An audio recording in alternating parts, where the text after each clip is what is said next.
The year is 2056, and I have some bad news for you. Those people that you once called basement glue eaters, well, they finally moved out of their mother's basement and got jobs. Normally, you think this was a good thing. It wasn't. Because these players got jobs, they actually started to build high-end meta decks. Then they used that money to keep winning games, eventually taking your girl. We already know there's nothing sexier than a man that plays Yu-Gi-Oh well. So I've been sent back from the future to help correct these wrongs by giving you decks that you should play. Hasta la vista, baby. What's going on with ya, big dog? And it is an amazing day for Yu-Gi-Oh! I hope that's your day phenomenal. But if it isn't, don't let what happened at the beginning of your day ruin the rest of your day. I know for me, I spent another week of kicking rheumatoid arthritis ass, boy. So I'm gonna continue to do that, and I hope that you continue to do the things that make you amazing. Speaking of amazing, Duelist Nexus actually has some really cool Yu-Gi-Oh decks that make it really interesting to play. And I'm not talking about the strategies that you see literally on face value that we've been talking about for a couple of weeks. I'm talking about some secret low-key strategies, as well as some powerful strategies that you should know that are up and coming into the Yu-Gi-Oh card game. These Yu-Gi-Oh strategies, my boy, these ain't going away. Unlike my dad. Dad, come on now, come back, big dog. This time, I got the milk for you. It's no need to go.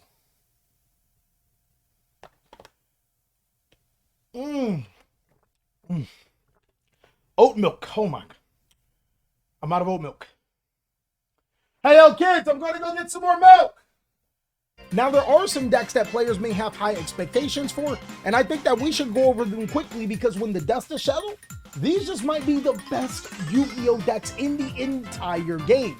I think one of them that we should really go over is the Pearly strategy, as this deck was already really good before the new support, topping multiple events like the North American World Championship qualifier, which is a really long way of just saying Nationals, Konami, get it together, and only gets stronger with the new card in Pearly Noir.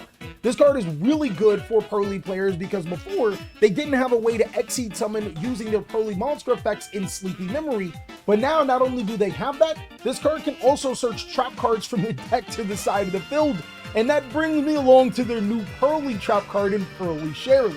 Shirley gives them access to the extra deck on the opponent's turn, meaning that they can summon cards like Beauty or Plump to continuously disrupt the opponent, or they can go hard and just summon monsters like Happy or Noir to be able to get some more advantage. Now, I asked a lot of women to show me they cat on Snapchat, but I'm telling you, if they show me this deck, I'm quitting. I'm done. No more. The thing is, Pearly was already doing really well, which is quite the opposite of Rescue Ace, a deck that players are expecting to do really good. Because the new cards, Rescue Ace was a deck that had fire engines and still need rescuing. My guy, how you a deck with fire trucks, but you need rescuing? Now it'll make no sense. But I have to give Konami credit. At very worst, the new spell card Emergency puts 2 Rescue Ace cards in the graveyard to be able to summon Turbulence. At best, it allows you to be able to put cards into the graveyard, search, and summon for the new Rescue Ace monster and Preventer, and that card is a walking Book of Moon. You should already know how good Book of Moon is right now. Holy God! And it gets back cards! I think we gotta do it. Let's give a round of applause to Konami. You actually turned a terrible deck to really good. Now do it for the other decks that you up! Now those 2 decks are expected to be crazy, but there are some other decks that are getting a lot of hype because of the new Revolution Synchron. I mean, Revolution Synchron does allow you to synchro summon with it in your hands, so I think there's a lot of warranted hype. I do think that the card is a little bit overpriced and not as powerful as people may seem, but it does make some decks that players were not looking at really good. Take, for example, ABC. Revolution Synchron turns ABC from a clown duck to an absolute powerhouse. It allows you to be able to synchro summon into Ancient Fairy Dragon with ease, and you should already know the relationship between Ancient Fairy Dragon and ABC. I mean, it is the reason that got Ancient Fairy Dragon banned. It's almost like that relationship was bad for you. Why would you go back? ABC got that bad boy vibes to Revolution Synchron's good girl with the daddy issues. Those are the relationships I like.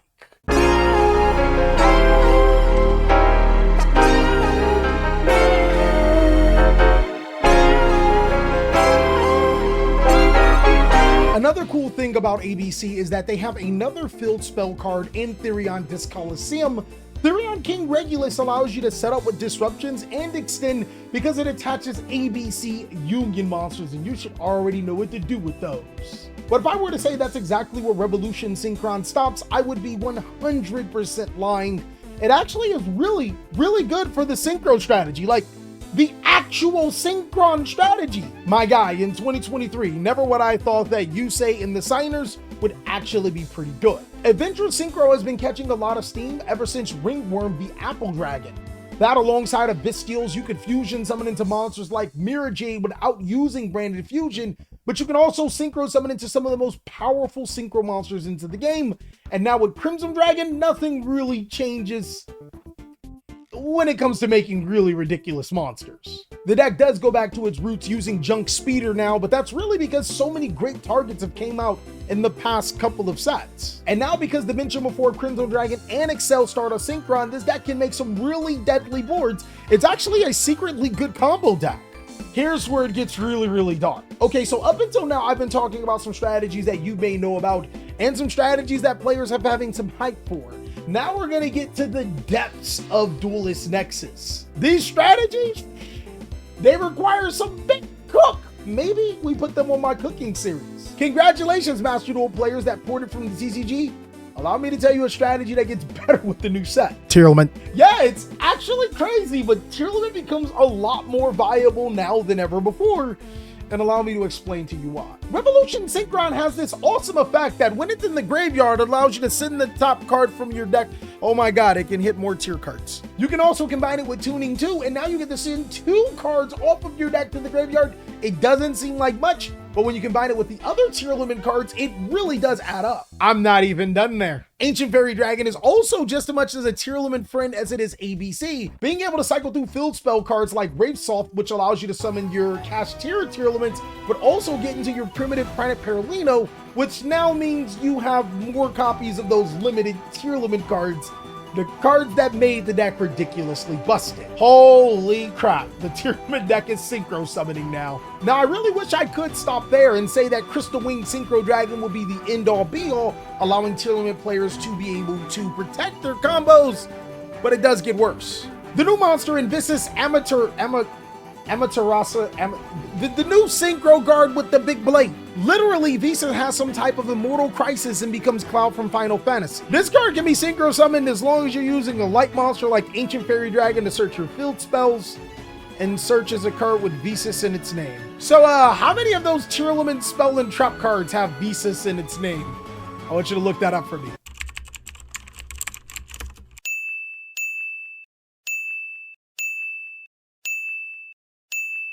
And I can't take any credit from this. I actually got this from my boy Squiddy's channel. You would know about this if you checked that video out.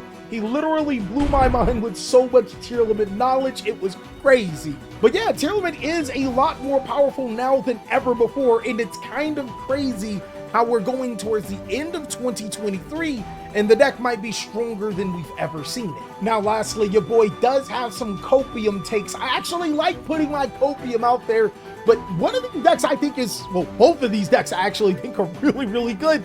You're just gonna tell me I'm crazy. I think it's really cool to have that cope out because it feels so much better when you're right about these strategies. Maybe one of you guys can take it to a high level and prove me right. But I easily think that MCconko, woo, it's MCconko. I ain't gonna lie, I just like saying the name.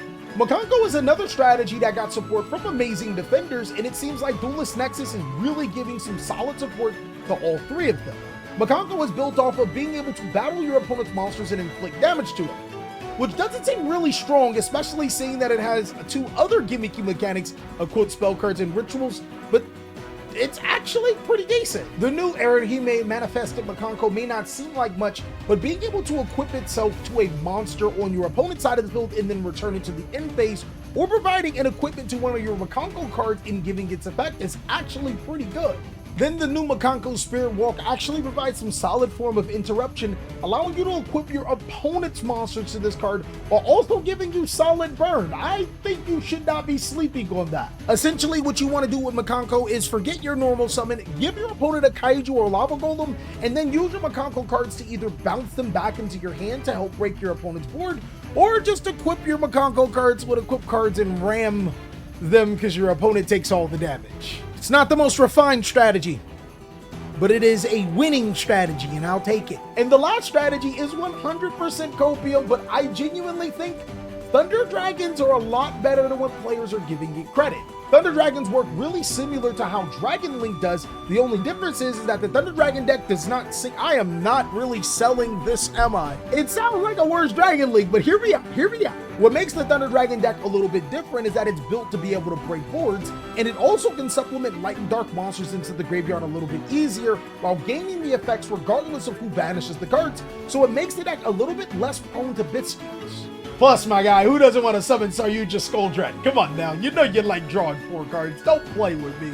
And because of the loss of the Synchro aspect, you can play it a lot differently, using all of the powerful Link monsters to your arsenal, or you can just be ignorant and realize that Thunder Dragon Dark and Thunder Dragon are level 5s, and Revolution Synchron can Synchro summon with it from your hand. I mean, it's already bad enough that you can just play Tuning to get more cards into your graveyard and get Assault Synchron.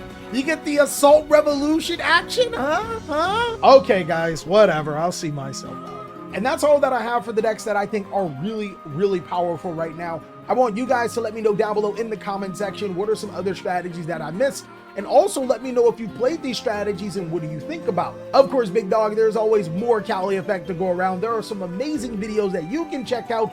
But until then, I'll see you on the next one, big dog. Give bad decks more support. Give it to me, Konami. Give it to us, Konami. Give them bad decks more support.